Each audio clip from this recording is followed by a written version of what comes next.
और देखिए आज सुबह 6:30 बजे ट्रंप ने अमेरिका को संबोधित किया। इस संबोधन में राष्ट्रपति ट्रंप ने ईरान के खिलाफ जीत का ऐलान किया था। उन्होंने अमेरिकी सेना की सबसे ताकतवर और उसको महान बताया और दावा किया कि ईरान में सत्ता परिवर्तन हो चुका है। ईरान के सभी बड़े नेता मारे जा चुके हैं। ईरान की सेना हमारे कंट्रोल में है। अमेरिका की सुरक्षा के लिए ऑपरेशन जरूरी था। दुनिया ने ऐसी जीत नहीं देखी होगी। ट्रंप का यह भी दावा है कि युद्ध में अमेरिका ने ईरान की नेवी, ड्रोन और मिसाइल क्षमता को खत्म कर दिया।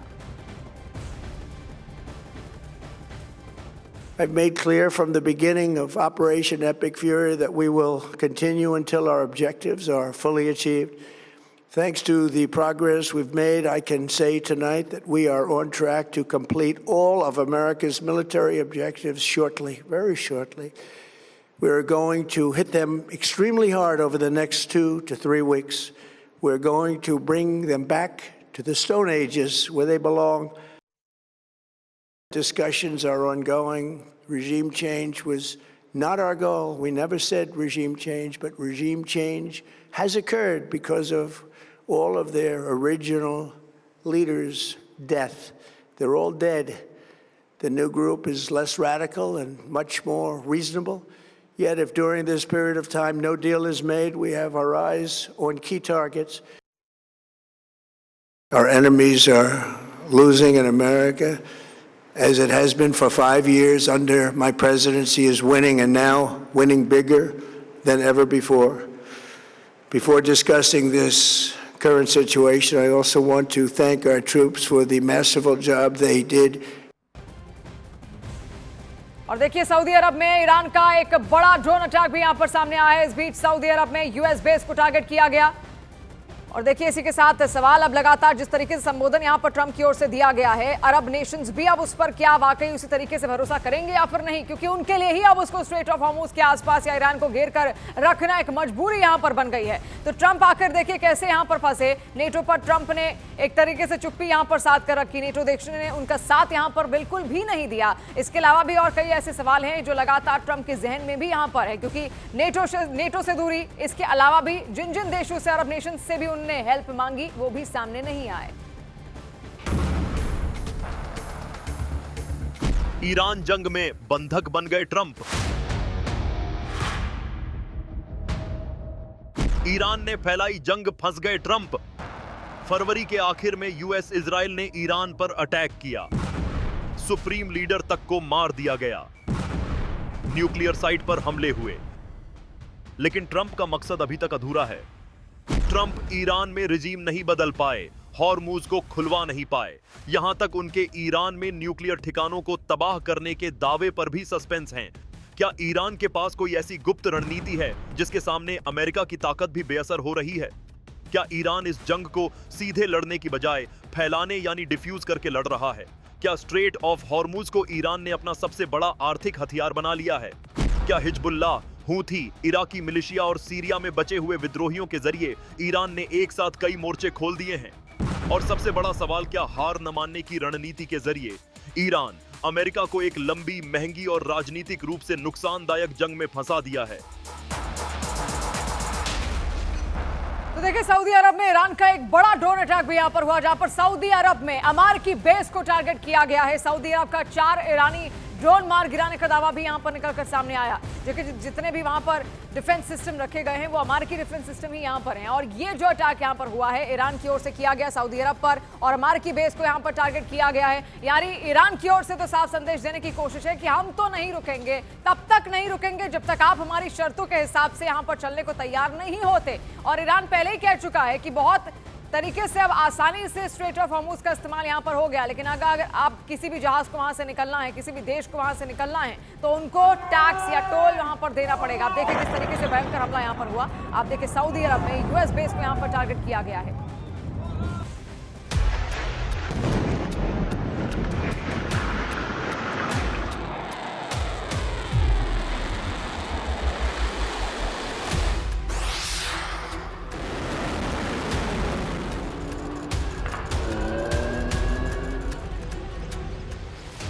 USS Abraham Lincoln 3941, USS Gerald R. Ford 2552, और यूएसएस जॉर्ज एच.डब्ल्यू. बुश 9046 ट्रंप के तीनों कैरियर युद्ध में ईरान को बारूदी डोज दे रहे हैं। इजराइल ने भी ईरान पर मिसाइलों और जंगी जेटों से भयानक हमले कर रखे हैं, लेकिन ईरान जब जवाब दे रहा है तो सुपर पावर और इजराइल की हालत खराब हो रही है, क्योंकि ईरान सटीक मार मार रहा है। ईरान दुखती रगों को दबाता जा रहा है। ईरान उन कमजोर कड़ियों को तोड़ रहा है जिनसे युद्ध का रिजल्ट उसके हक में होता दिखने लगा है। खाड़ी में अमेरिका के सैन्य अड्डों को ईरान ने कब्रिस्तान बना डाला है।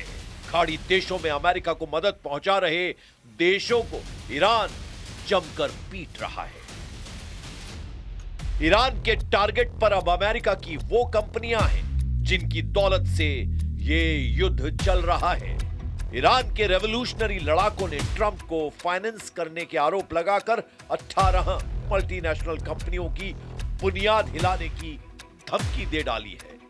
Cisco, HP, Intel, Oracle, Microsoft, Apple, Google, Meta, IBM, Dell, वॉलेंटिन, Nvidia, JP Morgan, Tesla, General Electric, Spire Solutions, G42 और बोइंग इनमें शामिल है। ईरान ने हाईटेक युद्ध शुरू कर दिया है।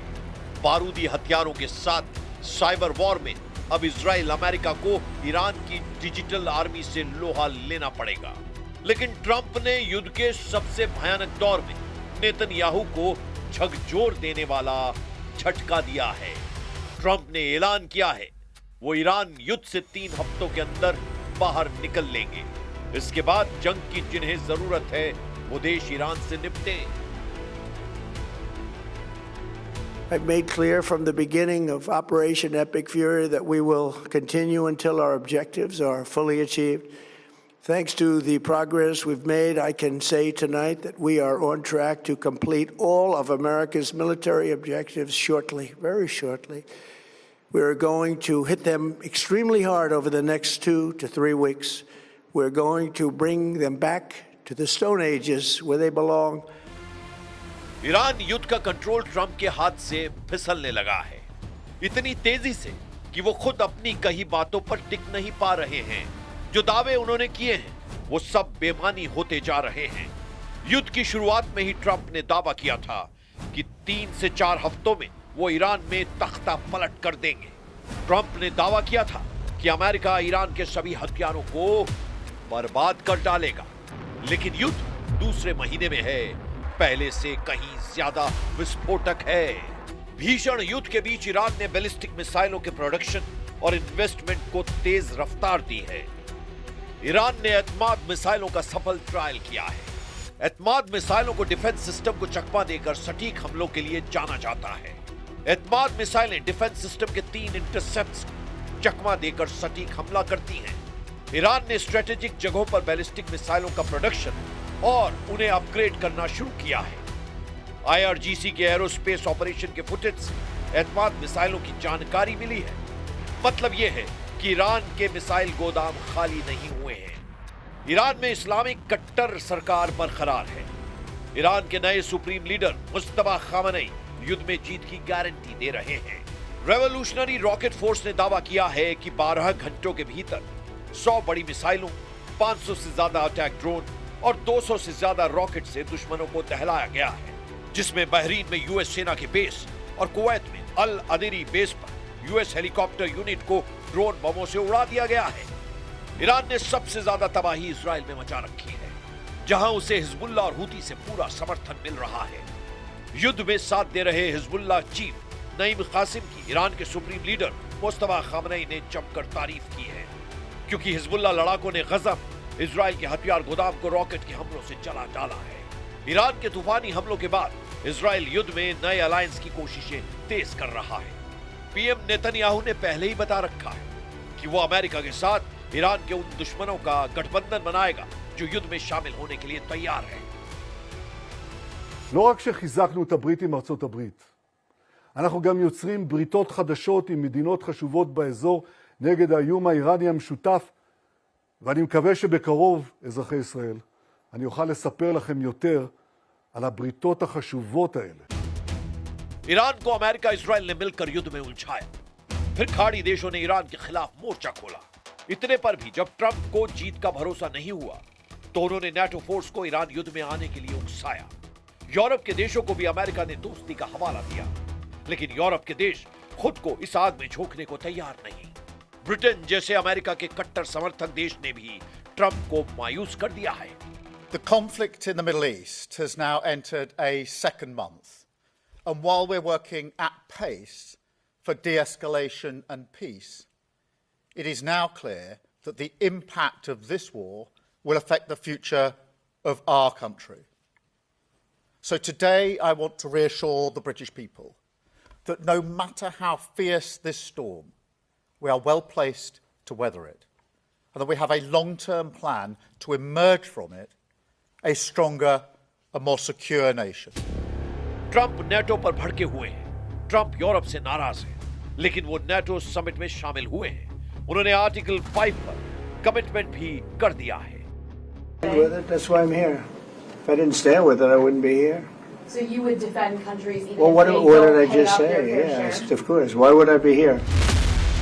ट्रंप कभी गर्म तो कभी नर्म रुख अपना रहे हैं, क्योंकि हॉर्मुज स्ट्रेट में अमेरिका की गर्दन फंस गई है।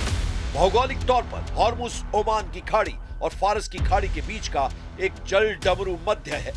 यह रास्ता काफी संकरा और उथला है, जहां पानी के नीचे तक जाकर ऑपरेशन करना मुमकिन नहीं है।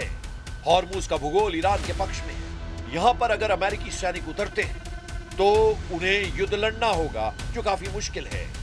इसमें हताहत होने की संभावनाएं ज्यादा हैं।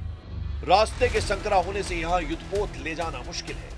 एक मामूली ड्रोन भी युद्धपोत को तबाह कर सकता है। इससे अमेरिका की पूरी दुनिया में किरकिरी होगी। अमेरिकी सैनिकों के लिए लैंड करना मुश्किल है। जैसे ही सैनिक लैंड करेंगे, वैसे ही मारे जा सकते हैं। अगर ऐसा हुआ तो ऑपरेशन की शुरुआत में ही अमेरिका की भद पिट सकती है। यह भी गारंटी नहीं है कि हॉर्मुज पर कंट्रोल से ईरान की सरकार झुक जाएगी। कब तक वहां जंग लड़ेंगे? हॉर्मुज अगर ब्लॉक भी होता है तो इसका नुकसान अमेरिका को कम होगा, क्योंकि वो इस रास्ते से ज्यादा व्यापार नहीं करते हैं। हॉर्मुज में मिलिट्री ऑपरेशन से दूर रहने की वार्निंग ट्रंप को किसी और ने नहीं, जनरल डैन कैन ने दी है। जनरल डैन कैन अमेरिका के सुरक्षा सलाहकार हैं। उनकी post joint chief of staff की है। General Dan can 4 star general हैं। न्यूयॉर्क टाइम्स के मुताबिक जनरल केन ने ट्रंप को समझाया कि यहां ताकत से कब्जा नहीं किया जा सकता है। ईरान ने हॉर्मुज में जबरदस्त वॉर प्लान बना रखा है। ईरानी सेना चालाकी से अपने सैनिकों को तैनात करके रखी है, जहां ईरान की एक छोटी बारूदी बोट अमेरिकी युद्धपोत को बर्बाद कर सकती है। जिन्होंने 3 राउंड की मीटिंग में ट्रंप को हॉर्मुज में ऑपरेशन के साइड इफेक्ट समझाए हैं। जनरल डेन ने शुरुआत में ही ईरान से युद्ध न करने की सलाह दी थी, लेकिन तब ट्रंप ने पीट हेक्सन और स्टीव विटकॉफ की बातों को तवज्जो दी, जिसके नतीजे में अमेरिका युद्ध में भारी नुकसान झेल रहा है। इसी वजह से डोनाल्ड ट्रंप ने अपने जनरल की बातों पर गौर करना शुरू कर दिया है। ट्रंप के दांव चल नहीं रहे। युद्ध का बढ़ता प्रेशर उन्हें बेचैन कर रहा है। लेकिन इजराइल ये युद्ध तब तक खत्म नहीं करने वाला जब तक ईरान घुटने पर नहीं आता। नेतन्याहू ने युद्ध से अमेरिका के जाने के बाद की तैयारी शुरू कर दी है। ट्रंप के लिए अब ईरान युद्ध आगे कुआं पीछे खाई जैसा साबित हो सकता है, क्योंकि रूस ने खाड़ी युद्ध में दखल दे दिया है। पुतिन ने ट्रंप पर एटमी युद्ध भड़काने के आरोप लगाए हैं। इस आरोप को अमेरिका नजरअंदाज नहीं कर सकता। वजह रूस अमेरिका की जानी दुश्मनी है।